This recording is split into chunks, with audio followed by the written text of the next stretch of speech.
Halo semua, saya Widya dan sekarang saya akan membahas apa itu lembaga sosial. Pernahkah kalian menyadari bahwasanya kita telah mengikuti lembaga sosial sejak dini? Kira-kira apa ya? Jawabannya adalah keluarga. Keluarga merupakan lembaga sosial pertama yang dimiliki oleh tiap individu, di mana di dalamnya kita mendapatkan pengetahuan dasar mengenai norma dan juga bahasa. Lantas, apa itu lembaga sosial? Istilah lembaga sosial merupakan terjemahan dari bahasa Inggris yaitu social institution yang merujuk kepada dua kata, lembaga dan juga sosial.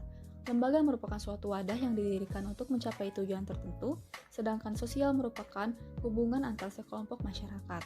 Sehingga lembaga sosial merupakan wadah bagi masyarakat untuk mencapai tujuan tertentu.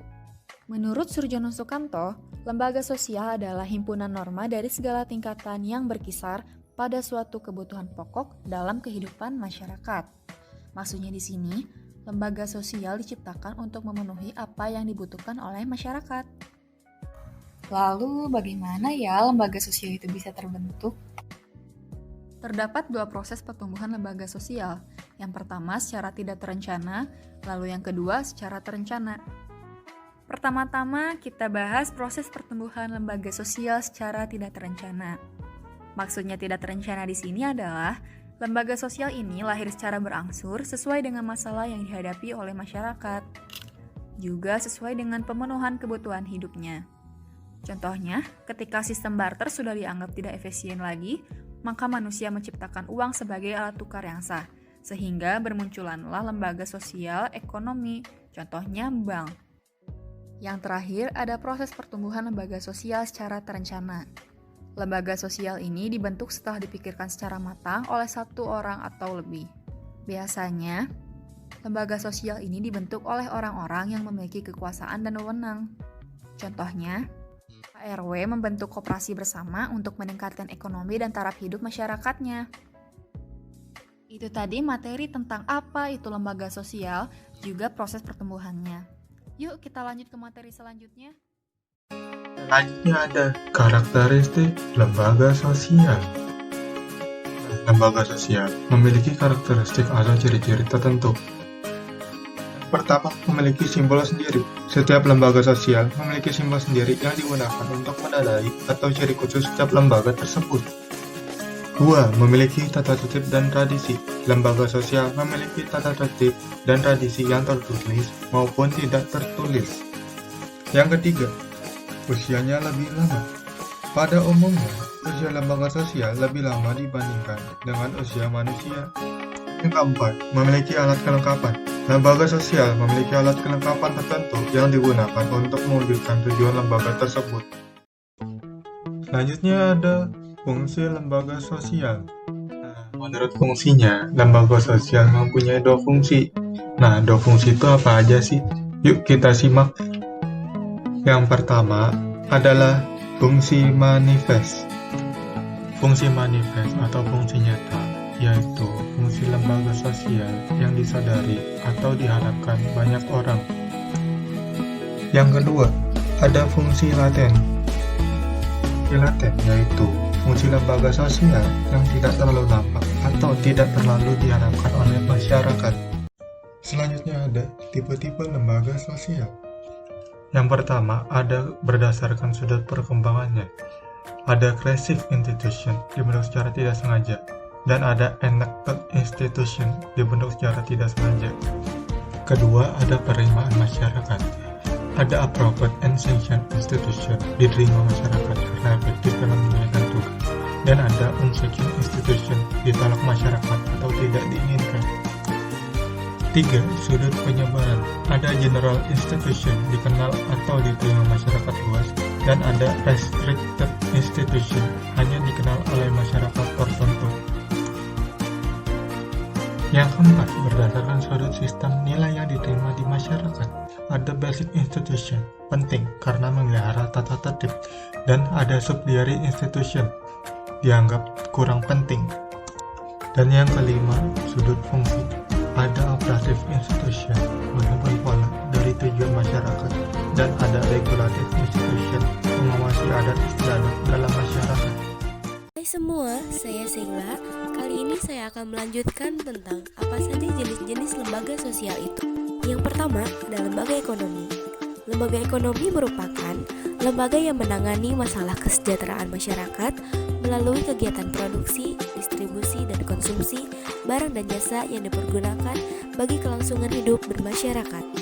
Tujuan lembaga ekonomi, pada hakikatnya, tujuan yang hendak dicapai oleh lembaga ekonomi adalah terpenuhinya kebutuhan pokok untuk kelangsungan hidup masyarakat. Fungsinya dari lembaga ekonomi yaitu yang pertama, memberi pedoman tentang harga jual beli barang, memberi pedoman tentang cara pengupahan, memberi identitas bagi masyarakat, mengatur kehidupan sosial dan ekonomi, dan yang terakhir, tempat pertukaran bebas. Lalu selanjutnya ada struktur lembaga ekonomi. Yang pertama adalah gathering atau disebut juga sebagai pengumpulan. Yang kedua adalah production atau produksi. Lalu yang ketiga adalah distributing atau distribusi. Next, ada macam-macam kegiatan ekonomi. Yang pertama adalah kegiatan produksi, yang kedua kegiatan distribusi, dan yang ketiga adalah pertukaran pasar. Selanjutnya, lembaga sosial yang kedua adalah lembaga hukum. Fungsi hukum dalam perkembangan masyarakat dapat terdiri dari: pertama, sebagai sarana mengatur disiplin PR.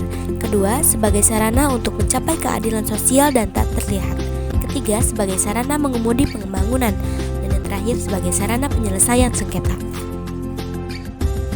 Lembaga sosial yang selanjutnya adalah lembaga budaya. Lembaga budaya adalah lembaga publik dalam suatu negara yang berperan dalam pengembangan budaya, ilmu pengetahuan, lingkungan, seni, dan pendidikan pada masyarakat yang ada pada suatu negara atau daerah. Fungsi dari lembaga budaya adalah melestarikan budaya yang ada di Indonesia. Lembaga sosial yang selanjutnya yaitu lembaga agama. Lembaga agama adalah organisasi yang dibentuk oleh umat beragama dengan maksud untuk memajukan kepentingan keagamaan umat yang bersangkutan di dalam kehidupan masyarakat, berbangsa, dan bernegara. Tujuannya adalah untuk meningkatkan kualitas hidup keagamaan masing-masing umat beragama. Fungsi lembaga keagamaan.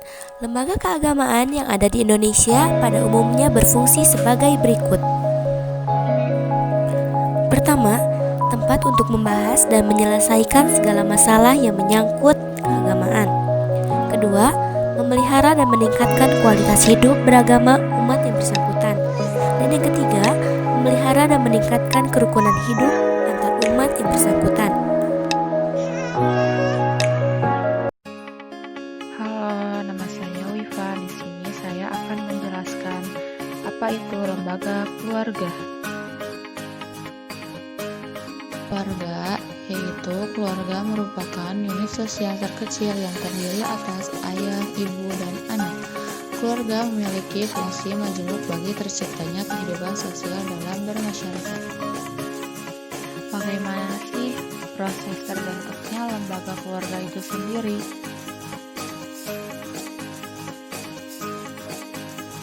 Proses terbentuknya keluarga yaitu diawali dengan adanya interaksi antara wanita dan pria, lalu interaksi dilakukan berulang-ulang, lalu menjadi hubungan sosial yang lebih intim, kemudian terjadi proses perkawinan. Yang terakhir, terbentuklah keturunan, kemudian menjadi keluarga inti.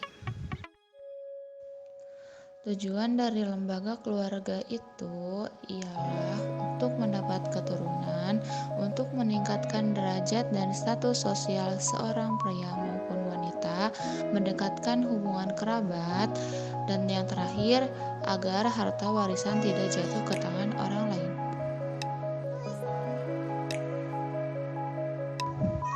Lembaga politik ialah keseluruhan tata nilai dan norma yang berkaitan dengan kekuasaan tersebut.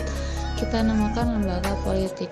Lembaga berkaitan dengan masalah-masalah bentuk negara, bentuk pemerintahan, dan bentuk kekuasaan serta sistemnya.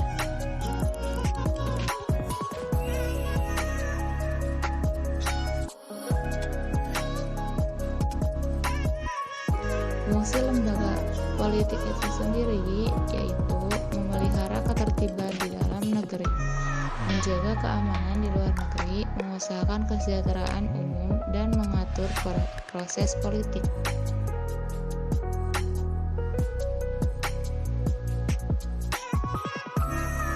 Kita lanjut ya untuk membahas lembaga pendidikan.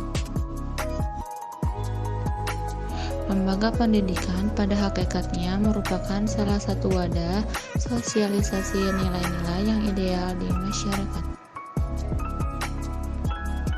Fungsi lembaga pendidikan yaitu mempersiapkan anggota masyarakat untuk mencari nafkah, mengembangkan bakat perseorangan demi kepuasan pribadi dan bagi kepentingan masyarakat, melestarikan kebudayaan dan menanamkan keterampilan yang diperlukan untuk berpartisipasi dalam demokrasi.